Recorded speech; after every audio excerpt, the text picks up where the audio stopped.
Hello everyone, welcome back to my channel. Episode की शुरुआत में हम देखते हैं कि पार्क चुन हो बहुत ज्यादा घायल होता है। उसे हॉस्पिटल लेकर जाया जा रहा होता है और इस दौरान उसे अपने पास्ट के सीन याद आ रहे होते हैं। वो स्कूल टाइम का टाइम याद कर रहा होता है कि जहाँ पर वो मीहू को बहुत ज्यादा लाइक किया करता था। मीहू उसका क्रश थी और एक इवेंट दिखाया जा रहा होता है स्पोर्ट का, जहाँ पर मीहू परफॉर्म कर रही होती है और पार्क चुन हो उसे इशारों में छेड़ रहा होता है और वो भी उसे बहुत ज्यादा एक्साइटेड होकर देख रही होती है। अब मीहू के परफॉर्मेंस के बाद अब टाइम होता है पार्क चैन हो के परफॉर्म करने का और यहाँ हम देखते हैं कि अपनी परफॉर्मेंस के दौरान उसका पोल टूट जाता है, जिसकी वजह से वो नीचे गिर जाता है। वो बहुत डिसअपॉइंट होता है कि वो सही से एक्ट नहीं कर पाया, बट यहाँ पर वो सोचता है कि हर बुरे टाइम पर मीहू ने उसका साथ दिया। मीहू उसके पास आती है और आगे हाथ बढ़ाती है और उसे याद आ रहा होता है कि हर स्ट्रगल में एक चीज कॉमन थी उसकी लाइफ में और वो थी मीहू, जिसका साथ हमेशा उसके साथ रहा है। सीन शिफ्ट होता है और यहाँ हमें दिखाया जाता है पार्क चिन हो का, जिसकी जाग होती है और मीहू और उसके फादर इन लॉ उसके साथ ही होते हैं। वो उसे पूछने लग जाते हैं कि तुम्हारी तबीयत कैसी है, तो वो कहता है कि वो ठीक है। उसे रियलाइज होता है कि उसका एक्सीडेंट हुआ था।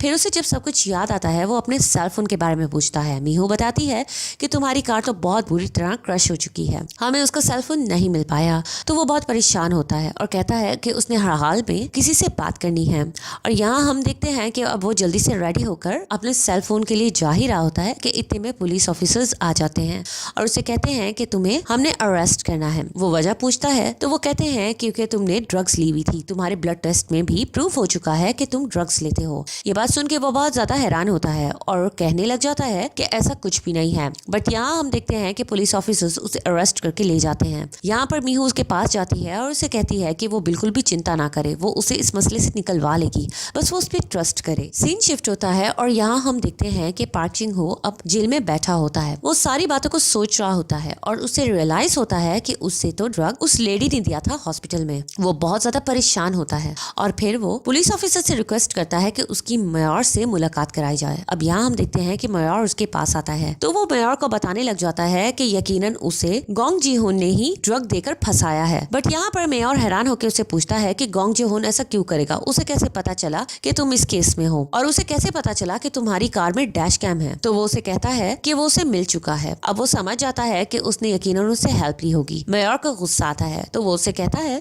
कि अगर तुम्हें उस पर इतना ही ज्यादा भरोसा है तो अब तुम जाकर हेल्प भी उससे मांगो। मैं तुम्हारी हेल्प नहीं कर सकता हूँ क्योंकि गोंग जी होन के मामले में कोई भी नहीं पड़ सकता है, जो उसके मामले में पड़ेगा वो फंसेगा। अब वो उससे जवाब देके वहाँ से चला जाता है। पार्क चिन हो बहुत ज्यादा अपसेट हो जाता है, उसे रियलाइज हो जाता है कि वो बुरी तरह फंस चुका है। सीन शिफ्ट होता है और यहाँ अब हमें दिखाया जाता है कि इन्वेस्टिगेशन वाले पहुंच जाते हैं पार्क चिन हो के ऑफिस में और वहाँ पर वो सारी तलाशी लेते हैं और वहाँ से उन्हें बहुत ज्यादा ड्रग्स, गोल्ड बार्स, पिस्टल्स वगैरह और बहुत सारे पैसे मिलते हैं, जिससे प्रूव हो जाता है कि पार्क चिन हो एक गैंगस्टर है। उसका फादर इन लॉ तो बहुत ज्यादा परेशान होता है। अब जब ड्रग्स वगैरह मिल जाते हैं तो पार्क चिन हो को दूसरी जेल में ट्रांसफर किया जा रहा होता है, जहाँ पर बहुत ही डेंजरस क्रिमिनल्स होते हैं जिन्होंने बहुत ज्यादा डेंजरस क्राइम किए होते हैं। अब वहाँ का हमें सीन दिखाया जाता है कि वहाँ पे प्रिजनर्स आपस में बहुत ज्यादा लड़ रहे होते हैं। अब यहाँ पे पार्क चिन हो ऑफिसर से पूछता है कि उसका रूम कहाँ है, तो वो उसे एक रूम में धकेल देता है जहाँ पर कुछ गार्ड्स उसे पकड़ के आगे लेकर जाते हैं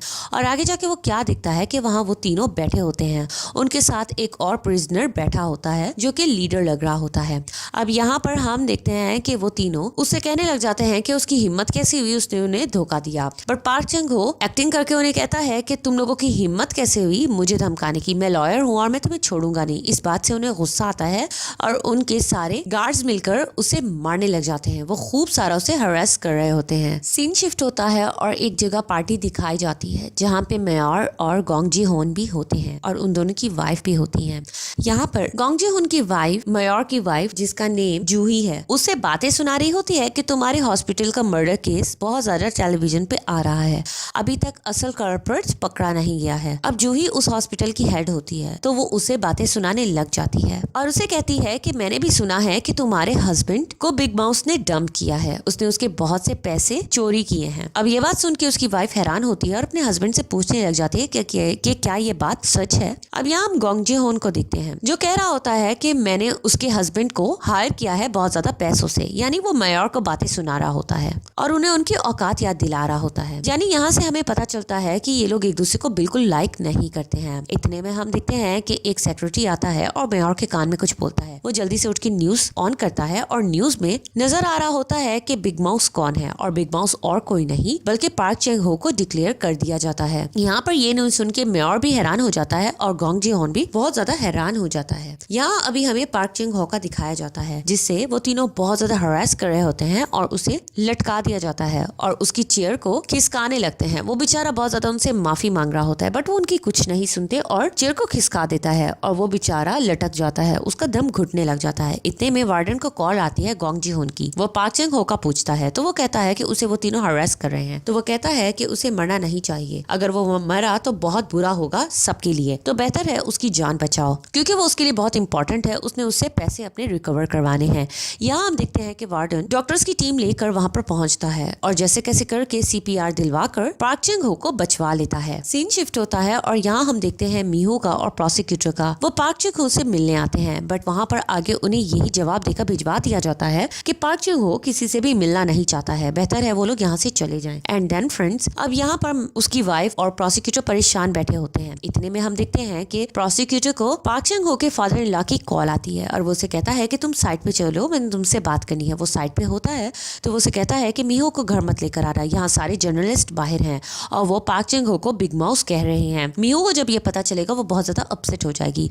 बट यहाँ हम कार में देखते हैं कि मीहू ये सारी न्यूज देख लेती है। प्रोसिक्यूटर आके उसके साथ बैठता है तो वो बहुत ज्यादा अपसेट दिखाई दे रही होती है। वो बाहर जाती है, वो बहुत परेशान होती है। प्रोसिक्यूटर उसके पास जाता है और उसे कहता है कि तुम्हें घर नहीं जाना चाहिए, बट वो कहती है कि नहीं, वो घर जाएगी क्योंकि वो इंटरव्यू देना चाहती है, क्योंकि जेल में भी टेलीविजन दिखाया जाता है जिससे उसका मैसेज पार्क चेंग हो को मिल जाएगा। एंड देन फ्रेंड्स, अब पार्क चेंग हो को एक सेल में भेजा जाता है जहाँ पर और भी प्रिजनर्स होते हैं। वो प्रिजनर्स उसे ब्लैंकेट देते हैं बट इतने में हम देखते हैं टेलीविजन पे हर जगह न्यूज पार्क चेंग हो के बारे में चल रही होती है और यहाँ पर अब उसकी वाइफ भी जर्नलिस्ट के आगे आके खड़ी हो जाती है और अपना इंटरव्यू देती है और कहती है कि उसका शौहर बेगुनाह है, उस पर झूठा इल्जाम लगाया गया है, वो कोई बिग माउस नहीं है और वो उसकी इनोसेंस को जरूर प्रूव करेगी। और फिर यहाँ पर हम देखते हैं कि पार्क चेंग हो उसकी आवाज सुन के कुछ अलर्ट हो जाता है और टीवी देखने लग जाता है। वो बहुत ज्यादा उसकी बातों से इमोशनल हो रहा होता है, उसे रोना भी आ रहा होता है।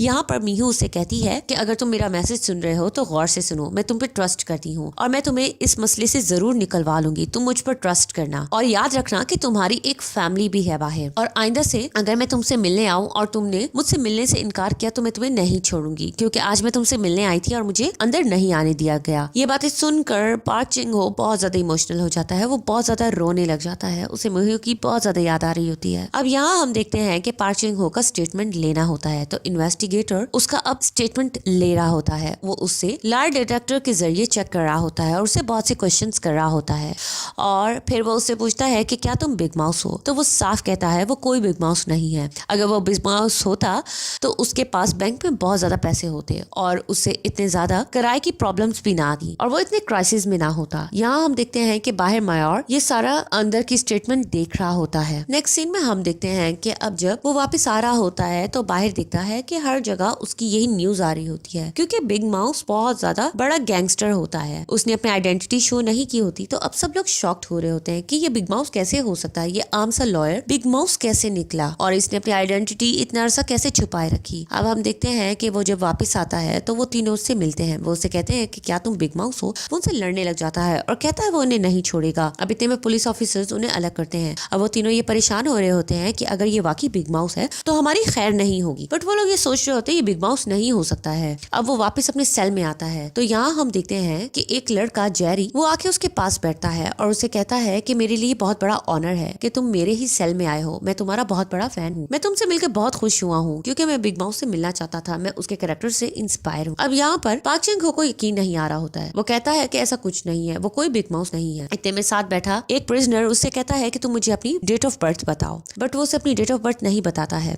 वो उसे वजह पूछता है तो वो कहता है कि मैं इसलिए पूछ रहा हूँ कि मैं तुम्हारा फ्यूचर का बता सकूं कि फ्यूचर में तुम्हारे साथ क्या होगा। इस बात पर वो गहरी सांस लेता है और कहता है कि मेरे फ्यूचर का मेरी वाइफ ने पहले ही पता लगा लिया था। मैं चाहे जितना भी अनलकी रहूंगा बट मैं मरूंगा बहुत देर से, मेरी लाइफ बहुत ज्यादा लंबी होगी। अब यहाँ हम गोंग जी होन को देखते हैं जो उन तीनों से मिलने आता है और कह रहा होता है कि बिग माउस ने उसके 100 बिलियन वॉन देने हैं, वो जैसे तैसे करके उसे अपने ये पैसे लेगा और उसे मरने नहीं देगा। और इन तीनों को वो कह रहा होता है कि वो तीनों से हाथ भी ना लगाएं जब तक ये प्रूव नहीं हो जाता कि वो बिग माउस है कि नहीं है। वो उन्हें वार्न करता है। यहाँ हम वार्डन को देखते हैं जो बहुत एक्साइटेड होकर ये सब बातें सुन रहा होता है और कह रहा होता है कि कितनी अजीब बात है, कुछ लोग उसे बचाना चाहते हैं और कुछ लोग उसे मारना चाहते हैं। सीन शिफ्ट होता है और यहाँ हम देखते हैं गोंग जी होन का, जो उस इन्वेस्टिगेटर को अपने पास बुलवाता है जिसने बिग माउस का अभी स्टेटमेंट लिया होता है। अब यहाँ वो पूछता है कि क्या तुम्हें लगता है पार्क चिंग हो बिग माउस ही है? तो वो कहता है इन्वेस्टिगेशन हो रही है, जल्दी प्रूफ हो जाएगा। तो वो उससे कहता है कि मैंने उसे अपने पैसे निकलवाने हैं, तो तुम्हें मेरी हेल्प करनी पड़ेगी, और अगर तुम मेरी हेल्प करोगे तो तुम्हें पता है कि तुम्हारा फ्यूचर कितना ब्राइट हो जाएगा। इस बात पे वो उसे साफ कहता है कि वो उसके हर हाल में हेल्प वगैरह करेगा। अब यहाँ पर हम देखते हैं कि गोंग जी होन के सब लोग कितनी रिस्पेक्ट कर रहे होते हैं और उसका कितना ज्यादा रोब होता है हर एक पर, क्योंकि वो बहुत पावरफुल पर्सन है। अब यहाँ हम देखते हैं कि गोंग जी होन के जाने के बाद वो इन्वेस्टिगेटर एक कार में आके बैठता है और वो कार होती है मेयर की, जो उसका वेट कर रहा होता है। मेयर को वो एक डायरी देता है जिसमें बिग माउस के वो वीआईपी कस्टमर्स होते हैं जिनसे वो ड्रग डीलिंग किया करता था। अब यहाँ पर वो उसे कहता है कि तुम इतना इस केस में क्यों इन्वॉल्व हो रहे हो? तो वो कहता है कि मैंने गोंग जी होन को दिखाना है कि मैं इस पोजीशन पर अपनी क्वालिटी की वजह से पहुंचा हूँ, मैंने बहुत मेहनत की है। वो समझता है कि ये सब कुछ उसके पैसों की वजह से है, जबकि ऐसा नहीं है।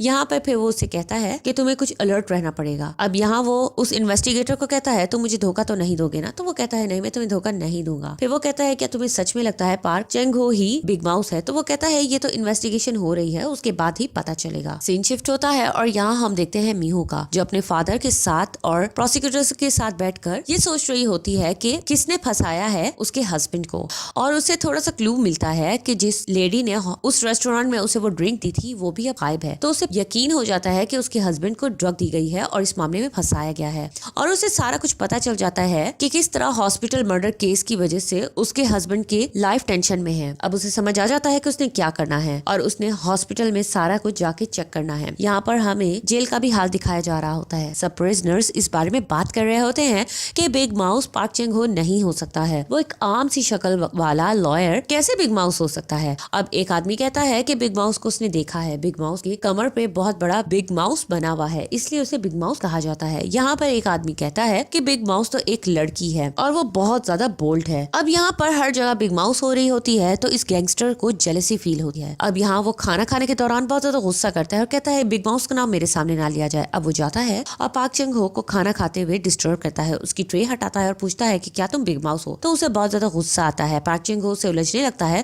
तो वो उसे खूब सारा मारता है और कहता है कि अब दोबारा मेरे सामने इसके बारे में कोई भी बात ना करे। अब यहाँ हम देखते हैं वार्डन ये सीन देख रहा होता है तो वार्डन बिग माउस को दूसरे रूम में बुलवाता है और उसे बहुत सारा खाना देता है। पार्क चेंग हो ये खाना देखकर बहुत हैरान होता है और एक्साइटेड होकर खाने लग जाता है। फिर वो उसे एकदम से पूछता है कि क्या तुम बिग माउस हो? तो वो कहता है मैं आपको सच बता रहा हूँ, मैं बिग माउस नहीं हूँ। मुझे नहीं पता कि मेरे पर लोग इस तरह बात क्यों कर रहे हैं। मेरा निकनेम तो बिग माउथ था, पता नहीं ये बिग माउस किसने कह दिया है। अब यहाँ वार्डन को बहुत गुस्सा आता है, वो उसे जोर से मारता है और अपने गार्ड को कहता है कि इसे दूसरे सेल में ट्रांसफर कर दो। और हम यहाँ देखते हैं कि उसे जिस सेल में ट्रांसफर किया जाता है वहाँ कोई और प्रिजनर नहीं होता है और वो बिल्कुल अकेला होता है, वहाँ बहुत ज्यादा अंधेरा होता है। अब वो बेचारा बहुत ज्यादा रोने लग जाता है, बहुत इमोशनल होने लग जाता है। इतने में उसके ऊपर थोड़ा सा पानी गिरने लग जाता है फ्लोर के ऊपर से। तो उससे अब मीहू के सीन याद आने लग जाते हैं कि किस तरह मीहू हर मुश्किल का हर मुकाबला कर लिया करती थी। उसे अपनी फैमिली के मोमेंट्स याद आ रहे थे कि वो तीनों मिलकर कितना एंजॉय करते थे और कितना आपस में फन किया करते थे। अब यहाँ हमें मीहू का दिखाया जाता है जिसे समझ आ जाती है कि उसे और कहीं से नहीं इन्वेस्टिगेशन हॉस्पिटल से करनी पड़ेगी क्योंकि ये हॉस्पिटल मर्डर केस है।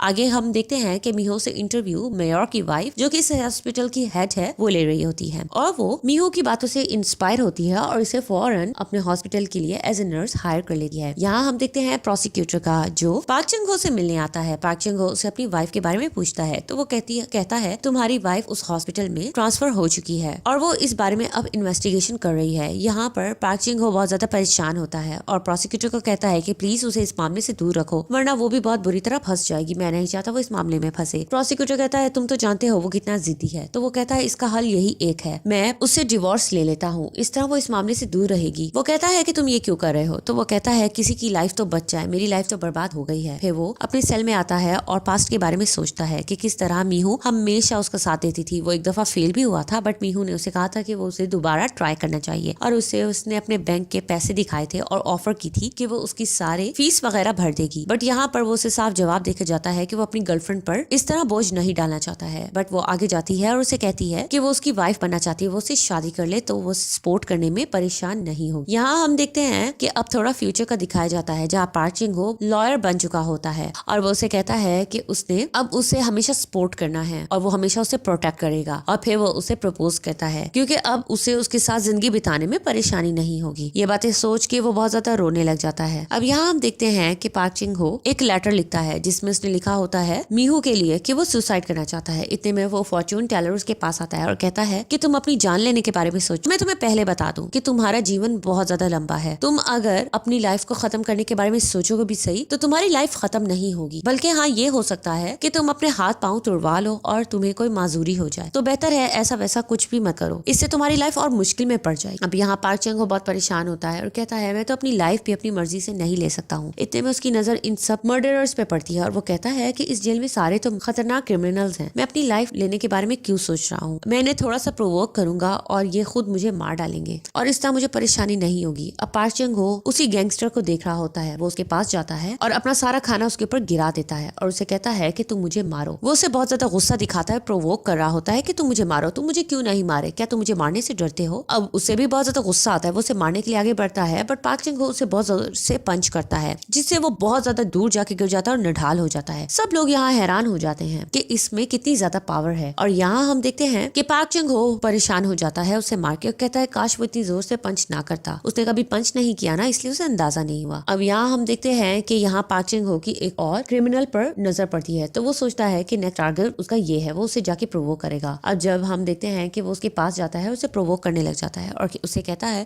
कि अगर तुमने अपनी माँ का दूध पिया है तो आज तुम मुझे भी मार के दिखाओ। तुमने 9 लोगों को मारा है ना, तो 10वां मैं तुम्हारी लिस्ट में होना चाहता हूँ। तुम प्रूव करो तुम मुझे मार सकते हो। वो उसे बहुत प्रोवोक कर रहा होता है बट यहाँ हम उस क्रिमिनल को देखते हैं कि वो अपनी मॉम के बारे में सुन के बहुत जोर जोर से रोने लग जाता है। उसे अपनी मॉम की याद आने लग जाती है। वो गिल्टी फील करने लग जाता है और मॉम से सॉरी करने लग जाता है कि काश मैं इस तरह कुछ भी ना करता। अब यहाँ पार्क चिंग हो समझ जाता है। वो कहता है काश मैं इसे इसकी मॉम के बारे में ना बात करता और वो उसके साथ भी बैठ जाता है और वो समझ जाता है कि उसका मिशन इस बार दोबारा फेल हो गया है। अब यहाँ पर सब लोग इस बारे में गॉसिप कर रहे होते हैं कि किस तरह पार्क चिंग हो से ये सारे गैंगस्टर डर रहे हैं। सब लोग उसे डर रहे होते हैं और उसे आज खाना भी बहुत ज्यादा मिलता है और उसका पार्टनर जेरी बहुत ज्यादा खुश होता है। और फिर वो उसे एक न्यूज देता है कि कल एक प्रिजनर ने भागने की कोशिश की थी और उसे मार दिया गया। अब यहाँ उसके जहन में आता है कि वाकई उसे भी ये ट्राई करना चाहिए, अगर वो भागेगा उसे भी मार दिया जाएगा। अब यहाँ हम देखते हैं कि वो भागने की कोशिश कर रहा होता है। अब वार्डन को बहुत ज्यादा गुस्सा आता है कि रात को भी मुझे चैन से सोने नहीं दिया जा रहा। उसे याद नहीं होता है कि ये पार्क चिंग हो है। वो समझता है कि ये कोई ऐसा वैसा ही प्रिजनर है तो वो ऑर्डर देता है कि इसे फौरन मार दिया जाए। अब यहाँ हम देखते हैं सारे पुलिस ऑफिसर्स उसके पीछे आ रहे होते हैं। वो ग्राउंड में सामने आके खड़ा हो जाता है और सब पुलिस ऑफिसर्स को कह रहा होता है कि मुझे मार दिया जाए, मुझे मार दिया जाए। वो चिल्ला रहा होता है। सब पुलिस ऑफिसर्स उसे घेराव करके खड़े हो जाते हैं। अब यहाँ हम देखते हैं कि वो चिल्ला रहा होता है और गार्ड उस पर राइफल पॉइंट कर रहा होता है। और गाइस इस मोमेंट पे ये एपिसोड खत्म हो जाती है और अब हमने आगे देखना है कि पार्क चिंग हो के साथ आगे क्या होता है, उसकी लाइफ और कैसे टफ होती है और उसकी वाइफ बाहर क्या करती है उसके लिए। गाइस ये स्टोरी बहुत इंटरेस्टिंग है। फर्स्ट 2 एपिसोड्स ही बहुत ज्यादा इंटरेस्टिंग रही है। उम्मीद है आप लोगों को ये ड्रामा पसंद आएगा और आप लोगों के सपोर्ट पर ही इस ड्रामे की नेक्स्ट एपिसोड मैं अपलोड करूंगी। तो गाइस मुझे सपोर्ट करें, मेरे चैनल को सब्सक्राइब करके, मेरी वीडियो को लाइक करके और कमेंट बॉक्स में भी मुझे बताएं कि मुझे ये ड्रामा कंटिन्यू करना चाहिए कि नहीं करना चाहिए। Thank you so much.